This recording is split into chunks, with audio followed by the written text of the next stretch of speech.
So we're now to start the panel discussion. So please don't even sit down. I'd like you to come and sit there here on the stage. This is a roundtable discussion, which we're going to look at different perspectives. So we've got representatives from the government of Navarre, from the environment and territorial area. So we've got Giancarlo, who's just been speaking to us. So we've got Iñaki Arto. We let him have a little rest since he spoke to us this morning from the Basque Centre for Climate Change. Yeah, he was one of the first people to give his perspective. I don't need to interject it. And so, well, we're just trying to put microphones on now, on everybody.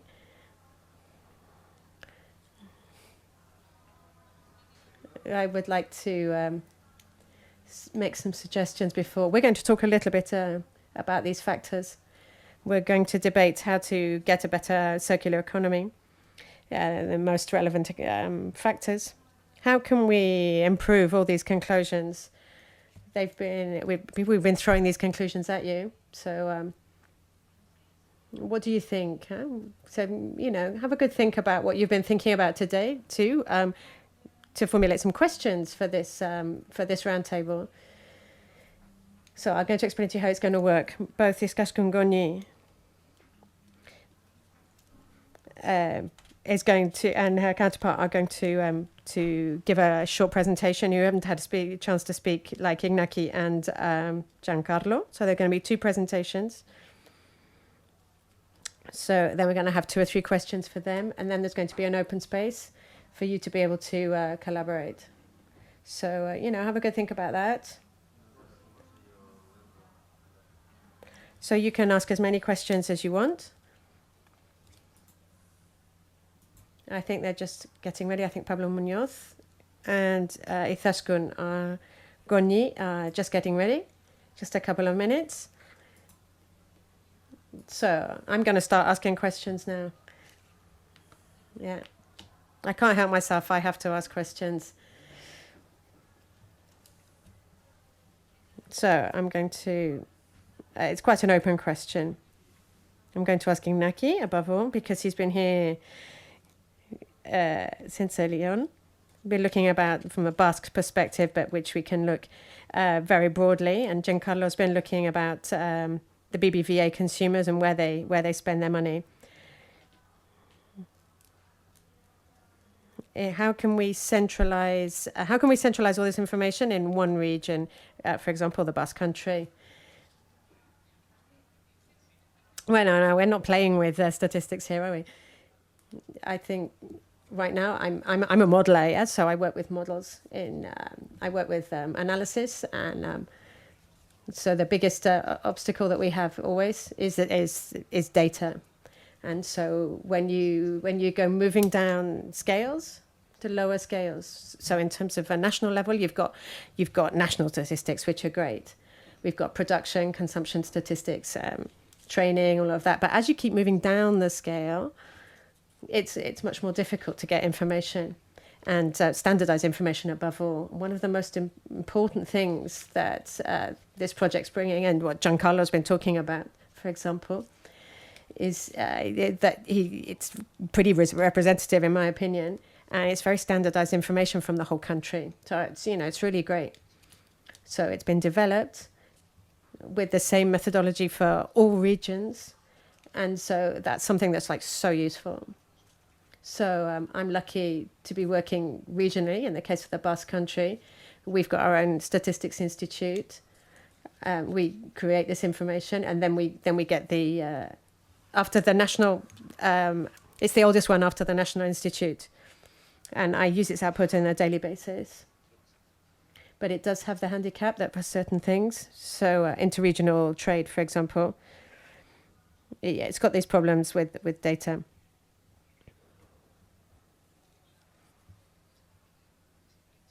So yeah, we need to be able to fill those gaps. So one of the good things that this project have, it's full open access. So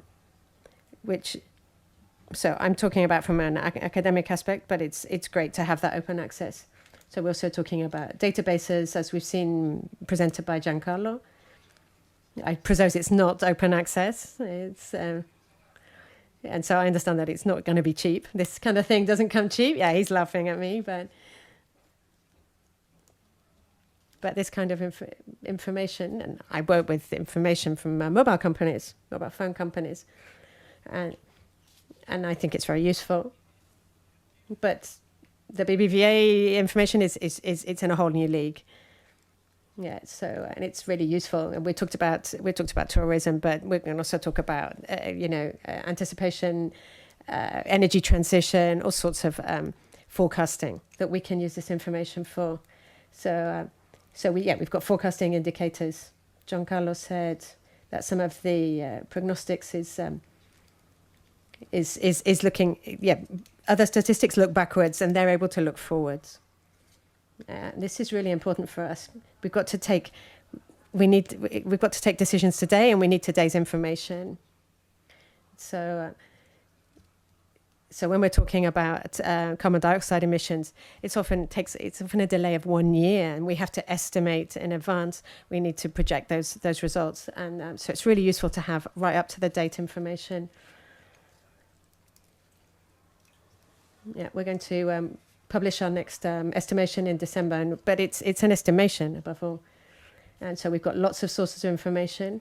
So what Giancarlo has just shown us would be really, really amazing in terms of what people are going to spend on petrol, for example.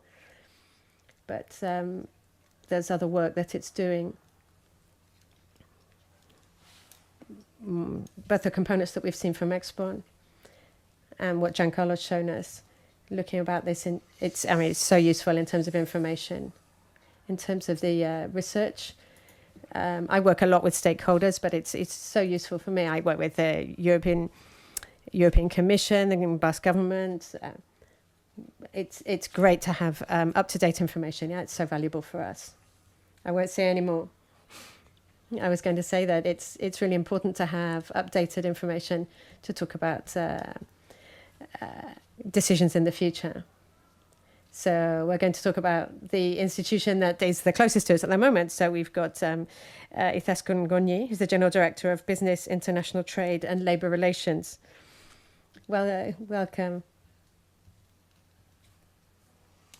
Toda la jornada sobre diversos indicadores, We have been talking all day on different indicators, different flows from goods, services, and people from many different perspectives, to try to have set some basis to be able to make decisions in the future.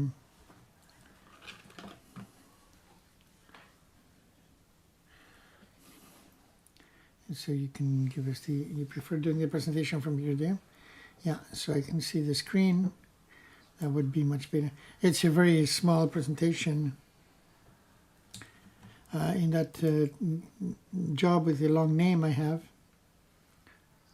I look at companies and work areas. When I saw the ESPON tool, I couldn't believe it. To be able to see displacement of people, goods, I thought this for us is a spectacular visor. How do we work in the Department of Company Development? We work with a perspective, sustainable, which has, we see the C factors in our company, and two cross-cutting sectors in this period, 2021 period, which is in line with the with the European policies. And then at the roots of this tree we see the competitiveness factors. Of all that we do with S4, we have been doing it through plans and through challenges. But today I wanted to talk about data management, the work we're doing with the industrial plan and with the international plan. Also the entrepreneurial plan is also affected by this question. And the fact is that in the industrial plan, Navarre is a community which is highly industrialized, the most industrialized in the country, with 31% of the GDP coming from industry. And we analyzed 11 value chains of the S4 strategic sectors. And as a challenge, which is also within the framework of the European framework policy development policies, we have to see where these are in the value chain. The challenge posed by the European Commission to the regions is to identify our strengths in those value chains and what we can do as business opportunities to compact those chains. And that was said before the COVID pandemic. After the COVID pandemic, it became even more relevant because it was we had to locate those parts of the chains that had gone very far away from Spain. This is something we were aware of when we designed S4. So in value chain, we carried out this exercise. We got the NOS 2 regions in Europe, and we looked at the 10 regions which were most similar to Navarre in specialization, and which were the top 10 in that specialization in Europe, to see who is our reference and with whom we're competing. We did it in all value chains, and this is a picture, a starting point picture.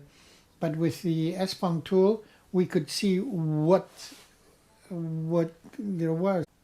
We also worked by S4 factors and by country. In this case, we had 70% of Navarre exports to the European Union, and the 10% the rest of Europe, and 71% of imports are from the UE and from the EU, and another 5% from the rest of Europe. But in the last few years after COVID, it was, for a few years it seemed like the European weight was lower, but now it's been getting higher. We also have our company observatory, our business observatory. We can analyze year by year and country by country what the balances are. So we have a negative balance, trade balance with Germany, but we don't know what it's due to. Once again, the ESPON tool could help explain what is happening in movements and by chains. And I think it's that we're very fortunate to be able to use ESPON by region, by year, and by sector, which coincides with the way we work. Only that we only see a fixed image. We can't see what's underneath. It's a pity that what we're seeing in ESPON is up to 2018, and we're analyzing post-COVID where there are changes. In 2018, there was a positive trade balance with Germany, and now it's negative. I have detected another one. We are currently monitoring the international pan, and I have asked them country by country. I have detected some changes with the Czech Republic. Again, the exchange is growing significant, and it's negative for Navarre. In 2018, it was a small deficit, and now we're looking at much higher levels. We are bringing in a lot of things from the Czech Republic. Finally, I think that I also wanted to tell you that within the Euro region, where I represent the government of Navarre, we are working in increasing the exchanges of people, professionals, tourists, movement focuses. But the challenge is that there is very little exchange of professionals, not much the dynamics, which is a shame because there's a great opportunity.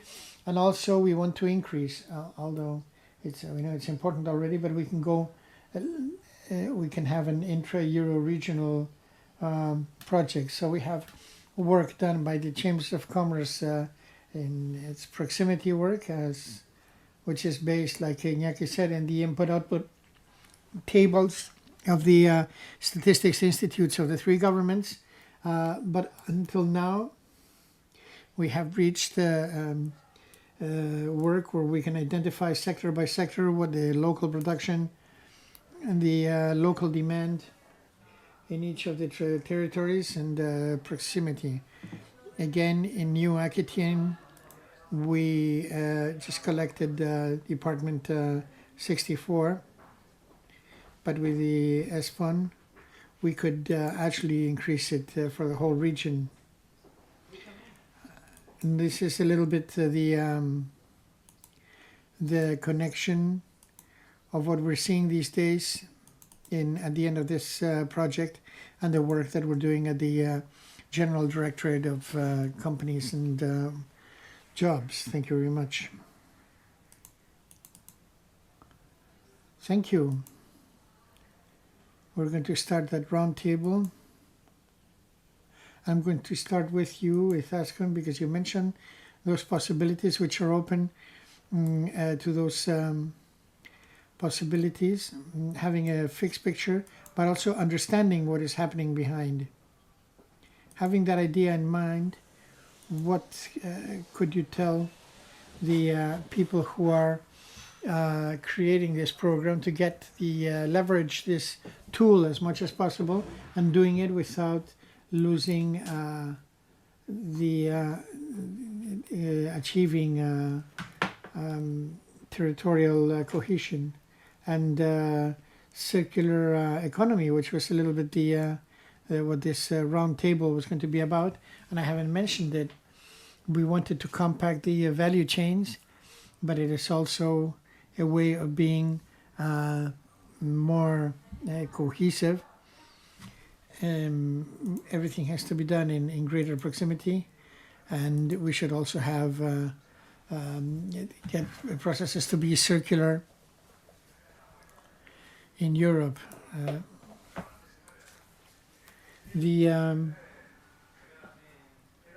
I understand that a tool like this one has to have a tremendous support.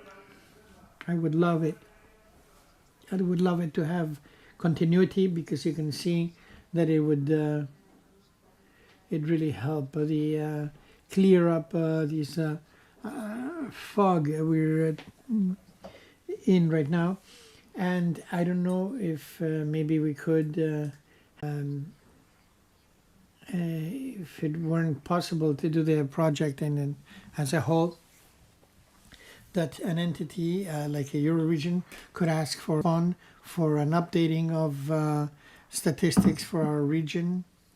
Well, it's a suggestion, but the ideal would be for this to have continuity, because truly it's the monitor of how we're producing economic cohesion, social cohesion, and also very important for all transportation movements and for sustainability as well. Yeah, I can see Iñaki saying yes. Yeah, I totally agree with what Itascon is saying. I think it is essential that this type of initiative should not be something, it should be something that would stay with that. We have the Joint Research Center. I think it's essential for some institution to take care of it. There's been a tremendous effort in this project. The most important part has already been done. Now we have to update it and improve it. And I have the experience of having participated in 2 European projects, in FP7 and FP6. And they were multi-regional input-output regional databases, which have later on produced these two databases were left to die. I think that we have made an effort, both by the Commission, with the funds and the consortium in this methodology, and I think that now we really make it continue to. There's obviously a need on the part of stakeholders, on the decision makers, and governments and the scientific community, and I think we have to give it continuity and improve it. Initiatives related to what Giancarlo was talking about, and other things we could continue. For example, the environmental dimension, which is not represented beyond, apart from physical flows of goods, representation of homes, because we're talking about flows of region, a specific area in a country, such as Spain. The more difficult it is to get these types of data. So when we look in regions, not from country to country, but from region to region, what can we do to help that work, and also to reduce those value chains? Because we have regions like Navarre, they have characteristics which can be exploited, but we shouldn't miss that choice for in the market, which is competing with the other regions. Well, a little bit our focus is that finding the points where we're most competitive and reinforce them. This is a little bit what we do with S4 with regard to other regions, starting with the Euro regions. What we have is an analysis through these European projects of which are the common strengths of the three regions, to be able to try to the production of in the Euro region of these and the value chains should be supplied from closer sources. What we're doing in very simply, somebody who buys in another country something that is being produced close by, it shouldn't be because they don't know that, and there's a problem with conditions that we should be able to negotiate, and we should all have that commitment to manufacture closer and leaving what has to come, putting what really, because for reasons of efficiency, has to come from further away, to minimize those items as much as possible. And then we should try through entrepreneurial initiatives to look at to get the closer provisioning, closer sourcing. We're also working on this in the Euro regions. We have an international reference from the Public University of Navarre where we have, we're very late on database technology because our databases are not sufficiently large. The Asian and North American ones are much higher. The only way we could have this large databases like the ones they have in other parts of Asia is aggregating data. That's why we're insisting on aggregating data.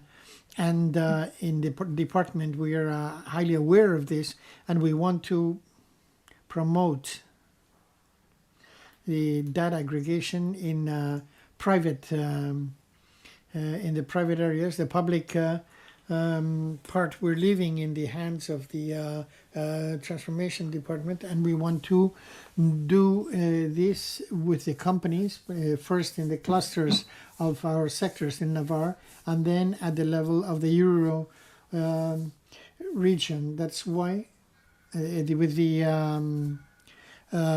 European Digital Innovation Hub, we have agreements with other hubs, so where we can share data. But we're really very, very, I'm not going to expand on this. I'm not going to ask the same thing, but I would like to know your opinion on what you just said. Is it possible to have this reality between companies, leaving that competitiveness aside? Well, I think that we are very far, because there are two factors. First, because the degree of development of data for data management is different at the regional level, but also at the European level. At the country level, in Eastern Europe, the level in Eastern Europe is not like the level in Western Europe. The second is the homogenizing or unifying data. And as Iñaki was saying, where we have in Spain, everyone produces their own data, but the data is not comparable. For example, we have, for example, forecasts, GDP forecasts, because it's not comparable to others, because the Statistics Institute is the Spanish statistics does not do it the same way, because they aggregate things. So there's also this question of data privacy, and also the power that you get from data, of course. Very briefly, that we are aware of this difficulty, and also following the logic of this professor I mentioned, Humberto Bustince. He says, first, you have to have good data.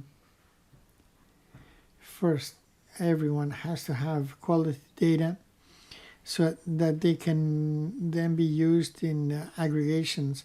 So we have this data science laboratory where we tell companies about the opportunities of which is data management, and we want to have a second line of work to generate data so that we can share and do some practical exercises that show that if you contribute your data to an aggregate source, you can use a source that is going to give you a lot more than your isolated data. And that's what we would have liked to started to do this year. Maybe we'll be capable of doing it in 2023. And in parallel, we have to have a lot of sensitization in the private sector so that they can be ready to do this. We are convinced that what they could be obtaining as a competitiveness tool, it would be really interesting, and the prejudices are going to come down in competition and not showing much.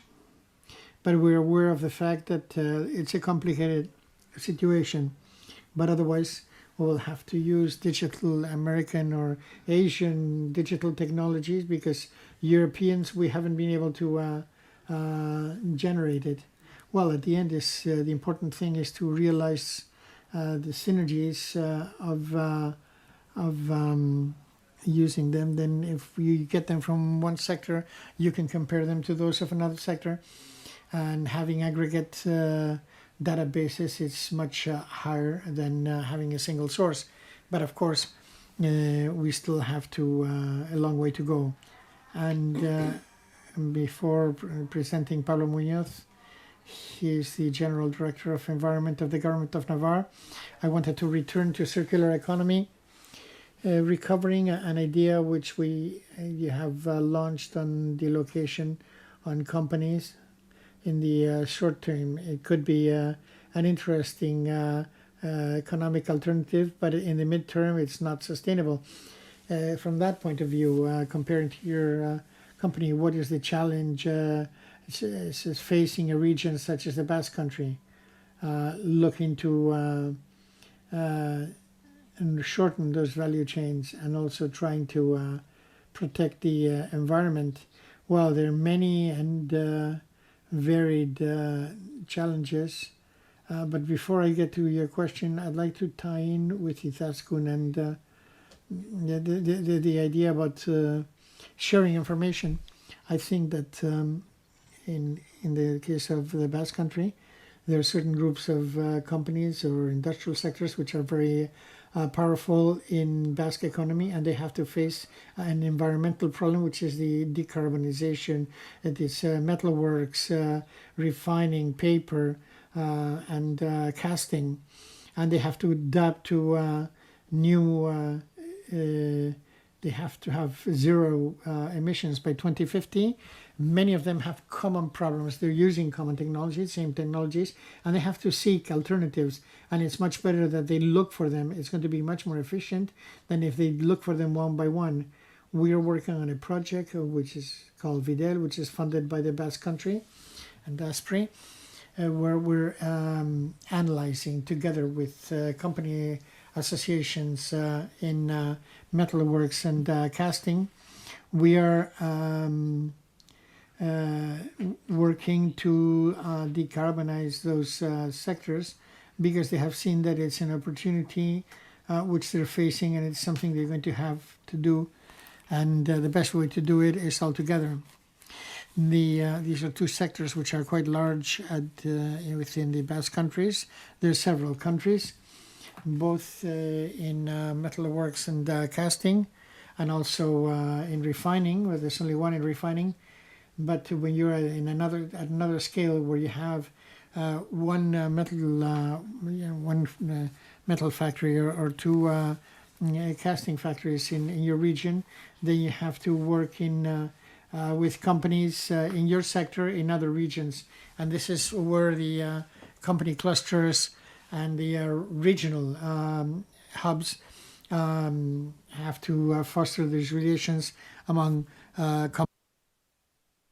Perhaps through the ESPON projects, which allow you to have this knowledge which sometimes escapes what researchers can do.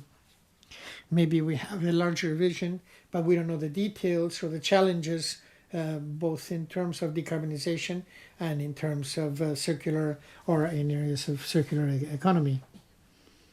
From here, I also wanted to encourage anyone who is in the public to do that. We can also receive questions through the streaming session, so just raise your hand and you can ask your question. With this idea, Pablo, I'm saying hello to you again. We're talking about decarbonization, circular economy, of shortening value chains, a lot of ideas based on the studies that we had been talking about all day.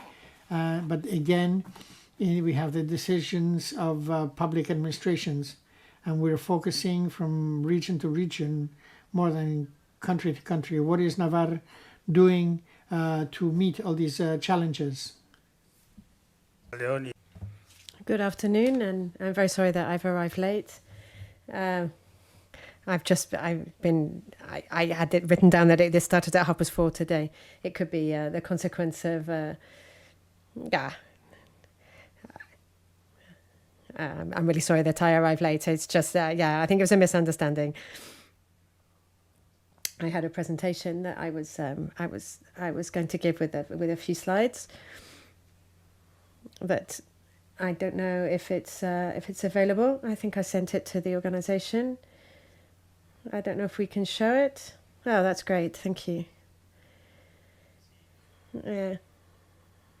Yeah, get ready with your questions, huh?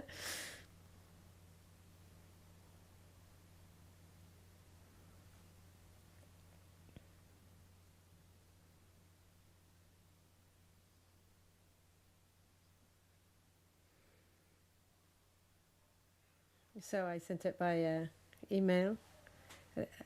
I sent a different presentation a little while ago by email, but we can talk about what we're approaching now. We're talking about public institutions in the circular economy. In Navarra, we're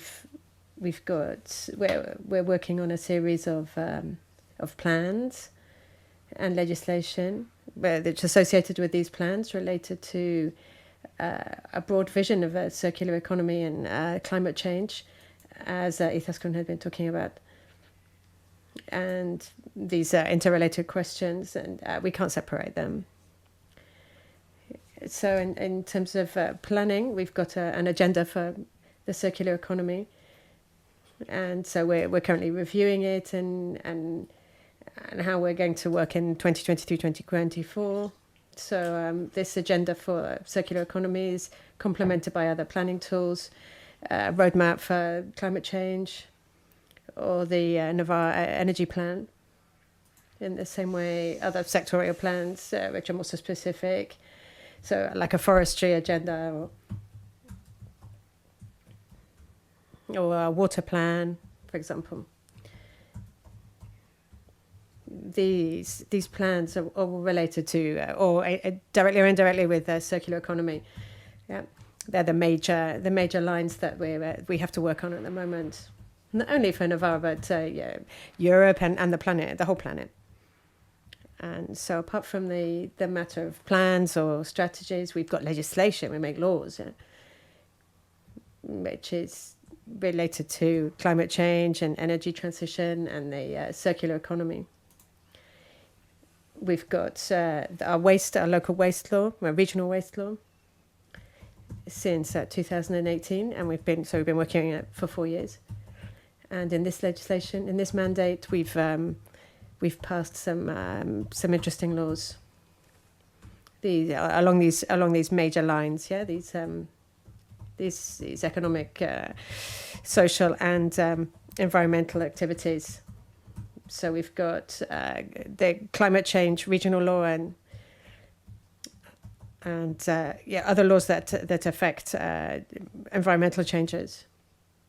So that's what we're working on at the moment in the Department of Environment in the government of Navarre. How do you develop this legislation, and how does ESPON work with it? ESPON relates to the flow of knowledge and the flow of people, the flow of ideas and the flow of researchers, the economy flow, goods, services, capitals.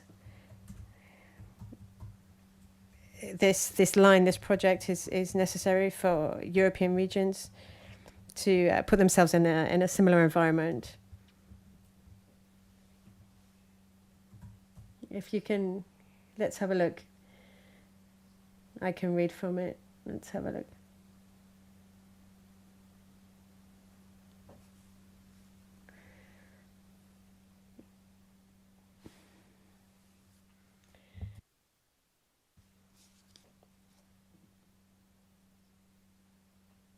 Okay. This first slide was people that don't know our region, which are a highly diverse region. It's a little bit of, so you can see Navarre as a diverse land. It's got biodiversity. We've got a wide range of climates and geography and landscape, and people who don't know about it, you can have a little look. Our region is small, but it's incredibly diverse in many topics, many areas. This next slide I like a lot, because when we talk about circular economy, initially everybody thinks about waste and management, urban waste, industrial waste, and it's so much more than that.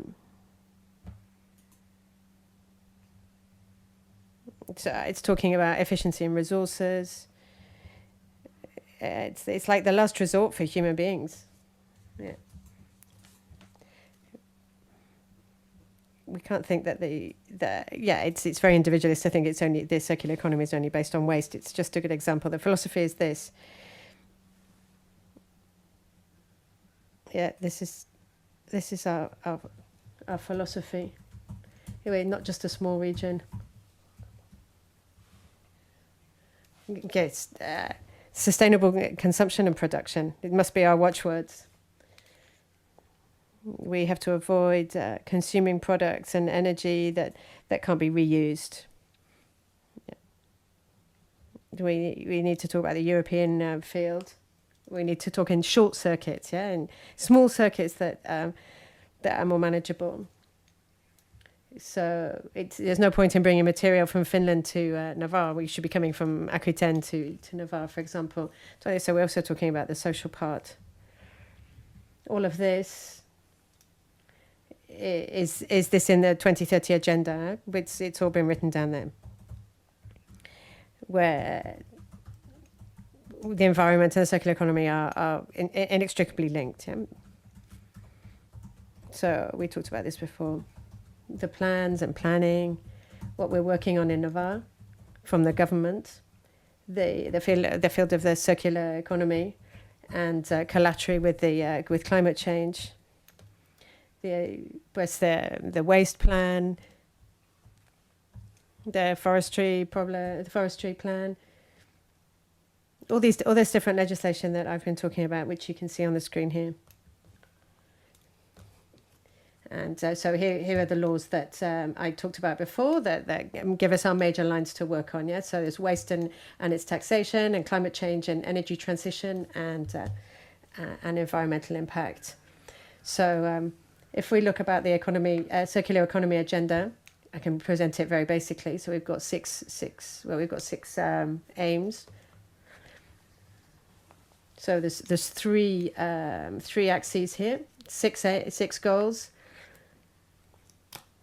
And it's linked to the Sustainable Development Goals.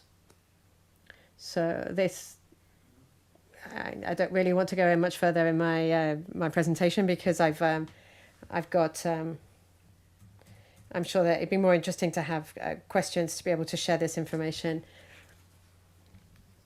and so I can explain how some local companies are working. Yeah, now you've mentioned it. How are some local companies working with a circular economy? Yeah. So we've got a microphone again, yeah. So you can just put your hand up and you can ask a question. So in the field of circular economy, so if I'm going to look specifically at firms and companies, we're very lucky and very happy to have flows of materials that they're inside our province, so that Navarran companies can make use of the waste from other Navarran companies. So we're very lucky with that situation. Yeah, it gives us a great advantage. But there's also flows of material and resources between regions. I'm going to give you the example that I wanted to talk about here. There's a company in Navarre which works.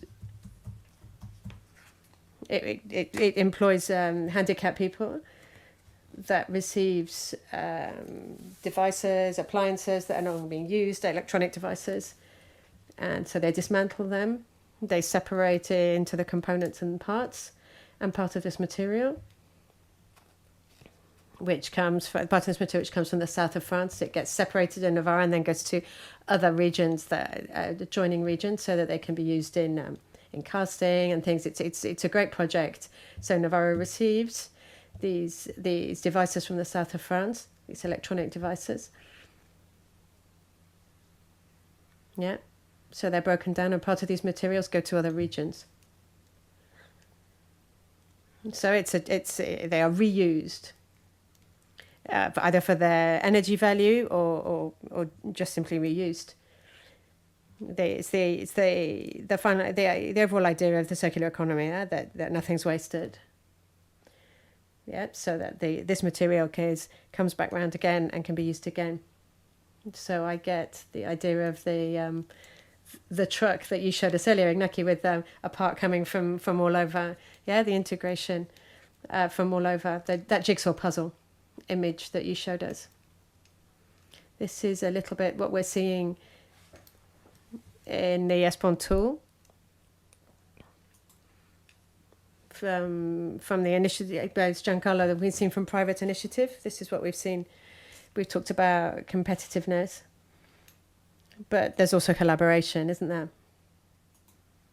That we managed to meet our goals together. It's a really good example here, that collaboration between the public and the private sector is boosted or driven because we have to go one step further than our own backyard.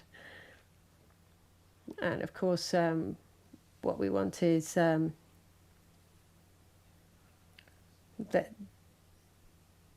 data is a very important added value for companies.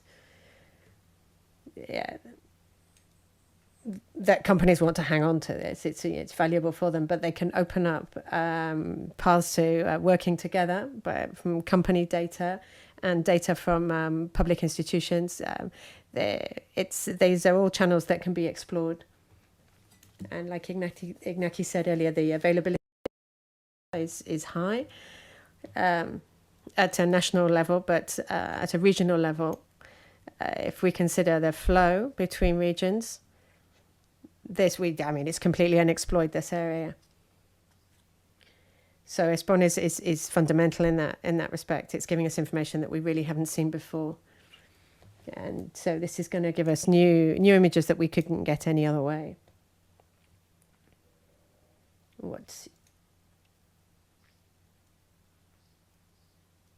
So interregional data is extremely difficult to get hold of.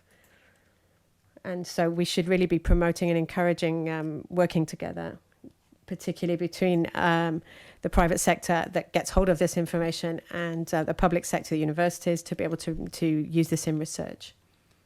So we've got a question from the audience. Yeah. My problem isn't asking questions.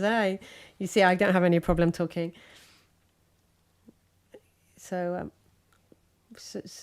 we've said that we've got NUTS 3 data from 2020.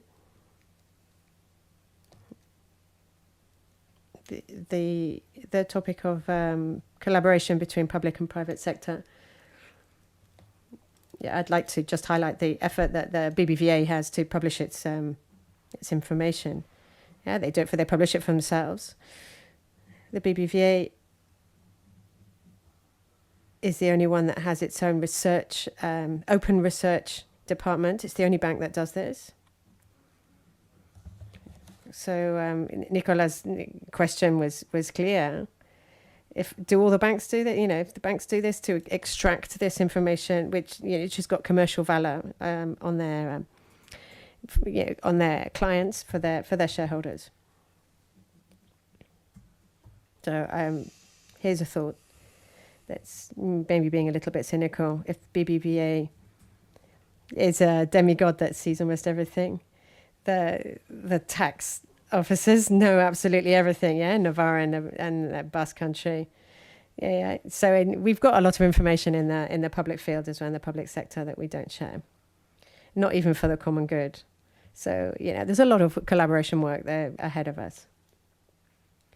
So here, we've got a lot of things here that seem really complicated to me. I don't know, Thascon was saying that we've got internationalization and labor relations. For many years, she was explaining the role of globalization, to be able to work to benefit consumers. And now we've got to put another ball into play, that we've maybe gone too far. Yeah, that our chains are too global. So we need to bring wealth to poor countries, but maybe those countries aren't so poor anymore. And we're polluting a huge amount. So we need to be able to explain this tension, between science, safety, security, and sustainability. But let's not go too far. Let's not run away with ourselves. The economy, the circular economy, is not necessarily an excuse. It's very important to be aware of the situation, and we need to see which role we're going to give to it.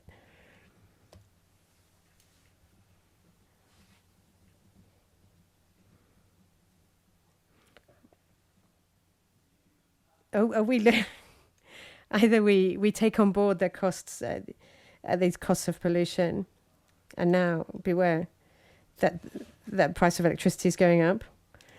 And all the governments are going crazy trying to subsidize this, when really the market is saying, it's expensive to pollute. So maybe the consumption level should just go down.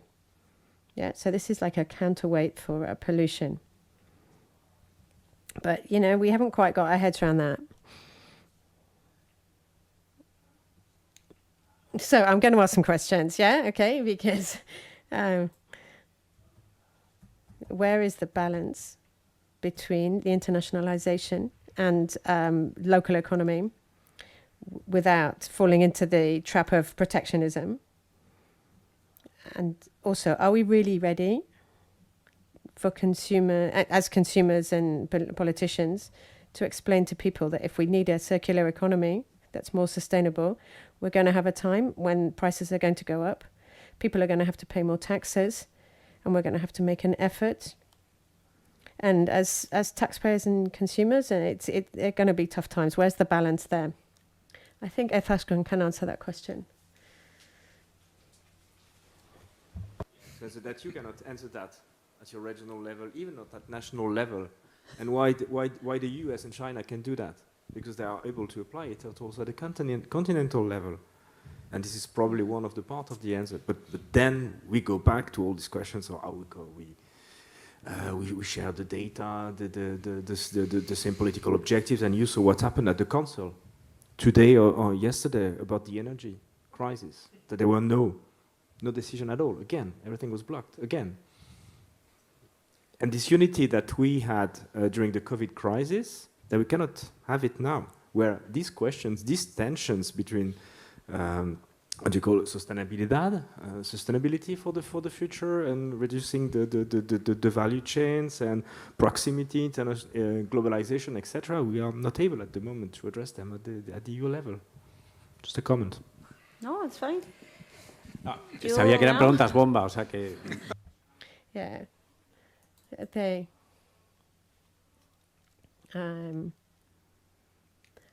think about these questions a lot, and I'm coming to some conclusions that are completely independent. My work requires a lot of dedication. I don't have time to read. I don't know if these things are being debated or not. What I think is the following. Yeah, renewable energies, which is one of our strategic sectors. There's no point to it in terms of decarbonisation. If we're moving enormous pieces, enormous parts, huge numbers of kilometers, then this isn't the point of a renewable energy. Another sector, the farming sector, another market trend is to consume organic products. And out of inertia, we say, well, let's present organic products from Navarre in China. And it's a little bit the same thing. So it's a little bit incoherent. And so the preliminary conclusion I'd like to make for the next international plan is simple ideas. It's great that a Navarran company is diversifying its clients and it starts to export. We want our companies to grow and have a greater portfolio of clients, and that they look outwards. But when they start selling a lot more, they're going to have somebody in the destination country. When they're selling a lot, they need to cut the supply and produce there. So that if we're importing, it's interesting for us to bring the delegation from this company here, so that they can be more integrated in our value chains. We need to capture the investment. So far we've had a strategic outlook like that. So capturing investment and internationalization, we saw it from two different extremes. Exporting or internationalizing sales is like sell, instead of a more organized strategy. But what we need to do now is, or what I'm thinking about doing, that we have a turning point where it stops making sense, which is, revolves around sustainability. I either produce there, or I look for other markets that are closer. This is, without counting that, Europe, has to keep protecting the entry of products from outside, yeah, either through to distance or because of the regime when they are where they're produced don't respect the commitment to the environment, to the planet. So, but we're also looking at the same time, who wants to come to Novara? So it's the same journey, but in the reverse order. Yeah, we need to look a lot closer to home. Yeah, and avoid these long trips. So this is my working hypothesis, yeah, for the next plan.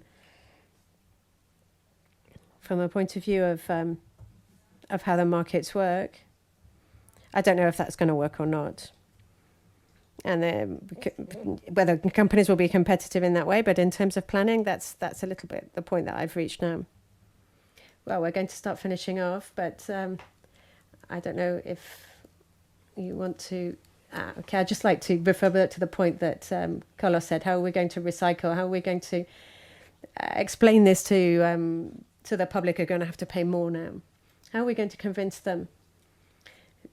So what we need to do is change the paradigm.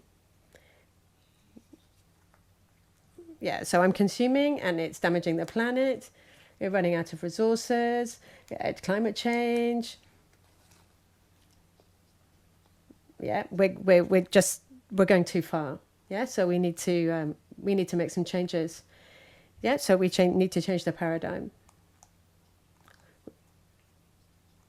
Yeah, so consuming more gives us more well-being. Yeah.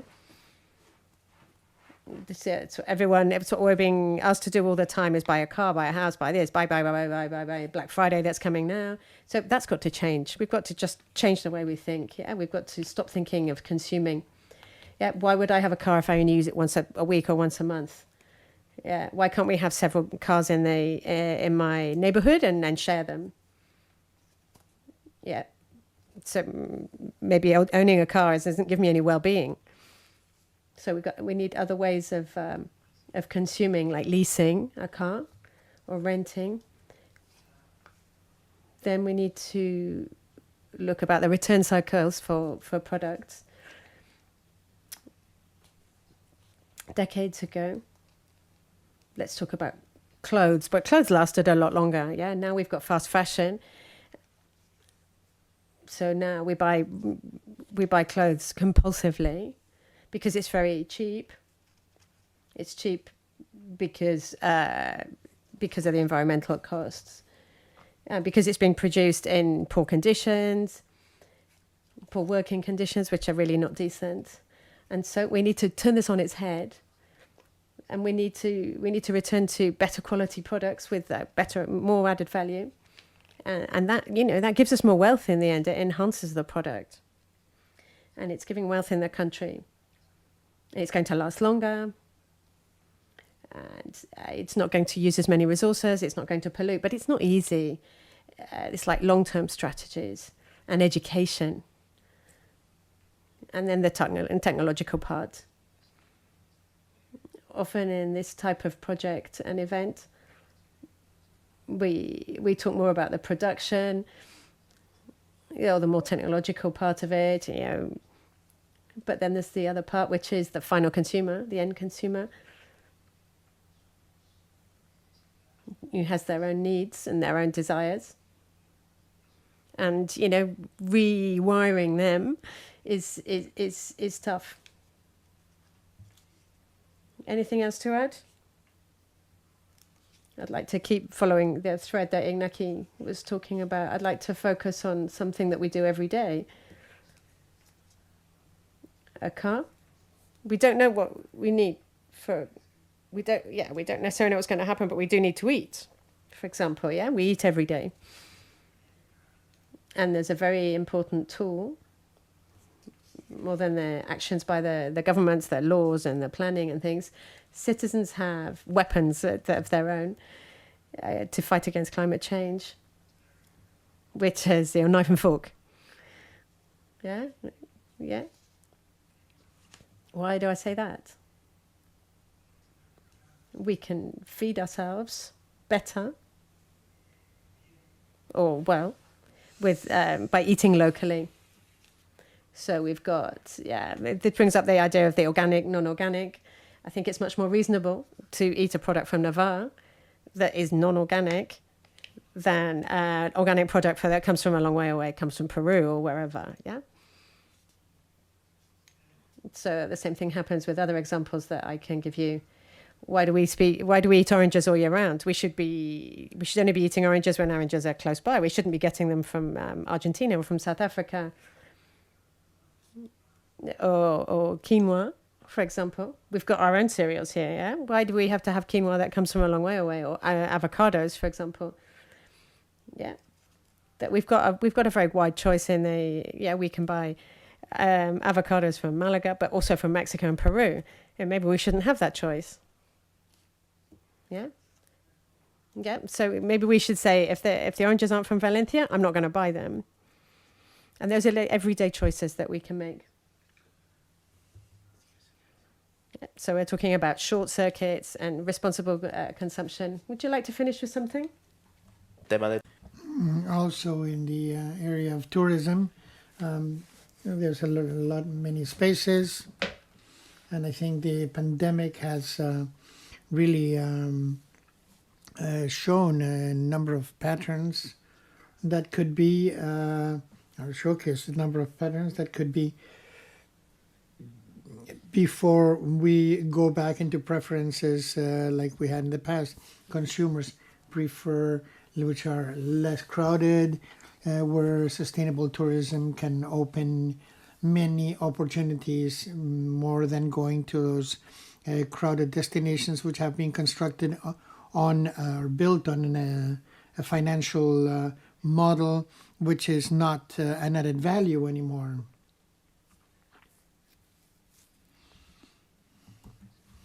So in the pandemic, in what Carlos was mentioning, consumers are aware that they have to change their models for consuming, and consumers are paying more for organic products. We have to expand this concept to other sectors, and tourism could be one of those. We have to stop and reflect. Well, that's what we're going to do right now. We're going to stop and reflect, and tomorrow we will continue. Iñaki, Pablo, all of you, thank you very much. We wait for you tomorrow at 9 o'clock here, but before, as Pablo said, we have to...